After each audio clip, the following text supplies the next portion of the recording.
best in the game.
All right, coming up next, a matchup at 205 pounds between Daniel Cormier and Glover Teixeira.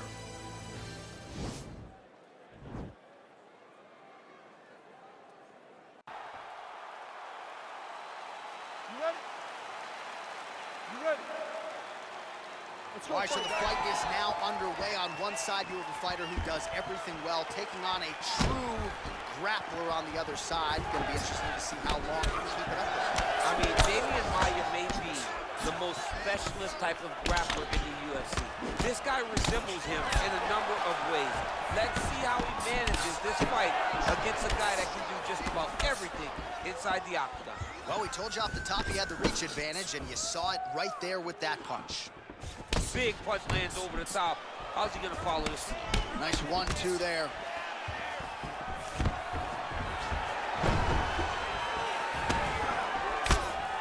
Punch coming and blocks. Well, perhaps a sign of things to come as he lands a kick there. Nice kick landed by this gentleman. That punch no good. Right hand landed. Circling to his right. Teixeira gets caught with that punch. He'd be wise to get those hands up. Well, a lot of people think he might have the best jab in this division, certainly using it effectively here. I mean, one of the best jabs in the world across all combat sports. The way that it just comes out, it's beautiful. The backside hand is always at the chin. The elbow tucked to the ribs. The jab goes out.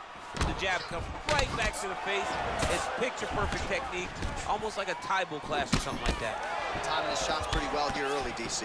He's doing a great job of mixing things up, keeping busy, being very active. Cormier gets caught with that punch. Well, these numbers are unofficial, but they are strong. 43 total strikes have now landed for Glover Teixeira. Oh, late defense on the takedown and scrambles to his feet. Nicely done. Oh, man, you jumped out of your seat a little bit after that. Oh, I did, because I have time where I just kicked. Nice liver shot lands. Oh, straight right. Now goes in and secures the takedown. This is exactly what he needed, to get a takedown and secure the position. Well, there are few things more fun to watch in mixed martial arts than these type of transitions and scrambles on the ground. High-level grappling can really be entertaining. I love watching this guy move on the ground. Another nice transition there. Such a high-level grappler. You don't see that very often. He needs to try to get to a half guard at least. At minimum, try to go to half guard. All right, so he continues to land that patented jab and keeping his opponent dead. You can know that it's coming, but until you're in there with him, the speed and the power of that jab is something you can't really prepare for. Big liver kick lands under the elbow. And both guys really throwing with authority. Left hand is true. That will absolutely work. He throws it like a piston, back and forth. He's landing that beautiful left hand. Horn sounds for the end of round one.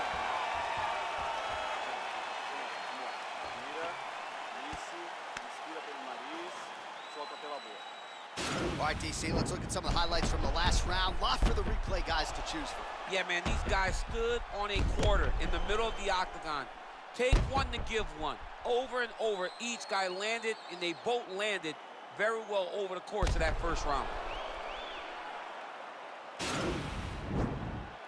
5 minutes down, here we go with the start of round two. Daniel Cormier. And also ready to go with round two, Glover Teixeira. There's no tell on that leg kick. Oh, he lands another strike to the body, really starting to connect on a lot of shots to the midsection, and these will take their toll as this fight goes into the latter rounds. DC, didn't take him long to find his range here tonight, huh? His timing is on point. So a combination of knees here. You don't see this all the time where a fighter will throw multiple knees, but if it's not broken, they'll fix it. There's no takedown threat. If there was a takedown threat, he would not be throwing so many knees. But there's no threat he's taken down, so he is just letting those knees fly. Nice hammer fist. Oh, and he escapes up to his feet. Very nice. Well, you saw us referencing the tail of the tape, DC. He's got the reach advantage and certainly made good use of it there in landing that jab. All right, good movement by him here on the ground. He really is a master of these transitions. He is a master of movement on the ground. You never know where he's going to be. 3 minutes remain in the round. Oh, nice job using his strength there to posture up. We'll see what he can do. He's going to start looking to land big shots from the top. Teixeira's lower jaw now starting to show signs of swelling. All right, half guard position here, DC. You have an extra pop in your step when you talk about fighters working out of this half guard. Oh, man. I like half guard as a top fighter. I understand half guard as a bottom fighter. Don't want to be there. Right. Very dangerous. But if you are there, you have to be winning the position of the underhook. It opens up so many opportunities where you can either escape or sweep. Oh, lands an elbow. Didn't open him up, but very well could have. Oh, he's back up again. You gotta like that. Both fighters here continuing to try to get a more dominant Cardio you must have in order to secure this many takedowns. Excellent grounded pound there by Cormier. Nowadays, you see guys just throwing little shots that don't really matter. Very few guys now are committed to ground and pound as they were in the past.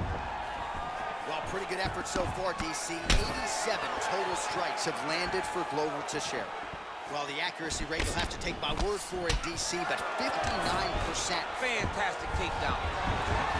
He lands another takedown here, just doing a nice job not telegraphing his shot. Clean entries. The Olympian's got to like what he sees. I mean, over and over, he gets to the legs before his opponent reacts.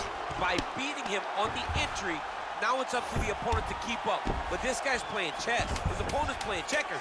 He's playing chess. He can't keep up. Once he gets to his legs, he's got to beat him defensively before he gets his hands locked around his legs or his body. All right, so there's the horn. Let us now look back at some of the action in that round, DC, and he had his takedown game going early and often. Yeah, he had it going great. I mean, he did a great job of finding his entry.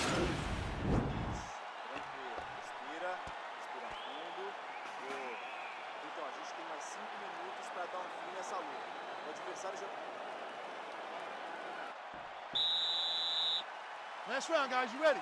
You ready? Let's go fight. Oh! Oh, he's hurt bad. He's hurt bad, John. He's got to press him. He's got to go chase that finish down now.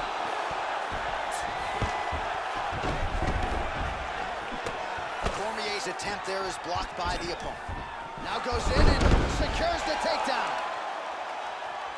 Man! Well, you know, I don't like the gi very much, but I have an appreciation and a healthy one for these type of transitions. You can tell he's been in the gi at some point in his life with the way that he moves so freely. I'm skipping jiu-jitsu next week, too. So the unofficial numbers, they are good. 95 total strikes have now landed for Glover Teixeira. And landing with 60% accuracy against Daniel Cormier. That's a perfect scramble right there. Beautiful transition. Oh, and he takes him down again. What do they say? If it's not broken, don't fix it. Don't fix it, and it has not been broken. How will the opponent change this? Does he have the ability to change this? To this point, it does not look like it's so. Well, he's more than content to work off of his back, DC, where he has been a magician in his UFC career. Oh, well, both fighters pretty comfortable on the ground, DC, but you got to be very careful hanging out here for too long if you're his opponent. All right, so he's sort of turtled up here. Not great body language. Perhaps he's trying to bait him in a little bit. Closed guard. Gets the elbow up into the target.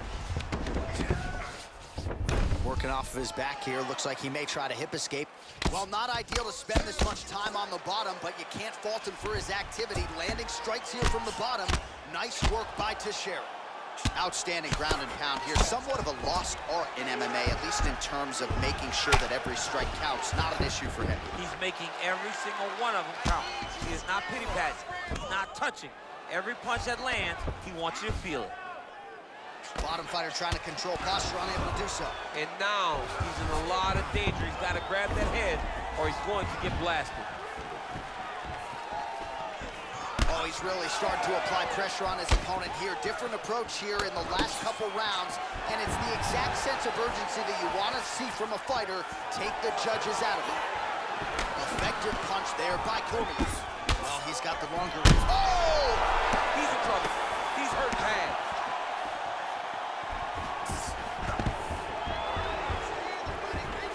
How fast? The only person I can do this to is Baby John. John, there's a way different. Now the guy's got armbar. He's attacking it on him. There we go. Finish. He's attacking armbar now. Oh, he picks him up and slams him down. Big explosive slam to lift him and slam him out of that armbar. Go right into side control. Now let's see what he does, right? Sometimes when you do that, the choke or the submission can get tighter, but he was able to evade it there. Yes. All right, let's look back at some of the action, DC. They go the distance tonight, but you got to think he won over the judges with his striking acumen tonight. Yeah, you got to watch one of the best strikers in The official decision is in. It resides with Bruce Buffer. Ladies and gentlemen, after 3 rounds, we go to the judges' scorecards for decision.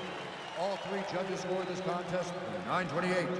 Declaring the winner by unanimous decision, Daniel D.C. Cormier. Well, he did not get the finish that he certainly prioritized when we sat down with him in our fighter meeting, but a win is a win. He gets it done by unanimous decision. And he said he wanted to finish. But sometimes your opponent's not willing to play the game. In those instances, all